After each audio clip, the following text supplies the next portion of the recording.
నమస్కారాలు. రాష్ట్రంలో, దేశంలో, ప్రపంచంలో ఉండే హిందువులందరికీ కూడా అభినందనలు. ఈరోజే బ్రహ్మోత్సవ కార్యక్రమాలు ప్రారంభమైనాయి. ఈ బ్రహ్మోత్సవ కార్యక్రమాలు 9 రోజులు జరుగుతుంది.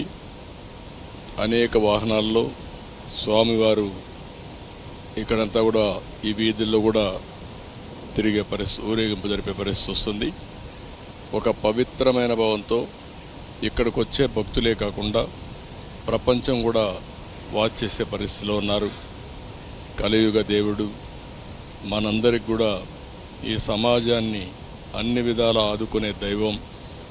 నేను ఇప్పుడే కాకుండా నాకు ఒక అదృష్టం, అనేక సార్లు, అందరికంటే ఎక్కువ సార్లు బ్రహ్మోత్సవానికి వచ్చి దేవునికి ప్రభుత్వ తరపున లాంఛనాలు సమర్పించే అవకాశం వచ్చింది. దీనికి నేను గర్వపడుతూ ఈ పవిత్రమైన రోజున మీ అందరికీ విజ్ఞప్తి చేస్తున్నా. ఈ 9 రోజుల్లో ఒక 15 లక్షల మంది భక్తులు ఇక్కడికి వస్తారు. ఈ 15 లక్షల మందికి ఎలాంటి ఇబ్బంది లేకుండా టీటీడీ మేనేజ్మెంట్ అయితే అన్ని కార్యక్రమాలు చేపడుతున్నారు. ఇక్కడ వసతి కానీ, పరిశుభ్రత కానీ, వచ్చిన వాళ్ళని అన్ని విధాలా జాగ్రత్తగా చూసుకునే విధంగా అన్ని కార్యక్రమాలు సుజావుగా జరుగుతాయి. దేవుని దయ వల్ల ఇక్కడ అందరం కూడా మనం ఒక సేవకుల మారిగా పనిచేసి ఈ భక్తిని ప్రతిబింబించే విధంగా ఇక్కడ గోవింద గోవింద నామస్మరణం తప్ప ఇంకోటి ఏమీ ఉండకుండా మనం చూసుకోవాల్సిన బాధ్యత మనందరిపైన ఉంది.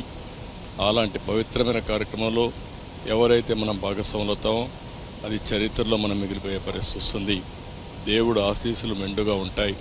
ప్రతి ఒక్కరు కూడా ఇక్కడికి వచ్చినప్పుడు ఒక పవిత్రతను పాటించవలసిందిగా మరొక్కసారి కోరుకుంటూ టీటీడీ మేనేజ్మెంట్ చేసే కార్యక్రమాలకి పూర్తిగా సహకరించవలసిందిగా మరొక్కసారి విజ్ఞప్తి చేసుకుంటూ అందరికీ నమస్కారాలు.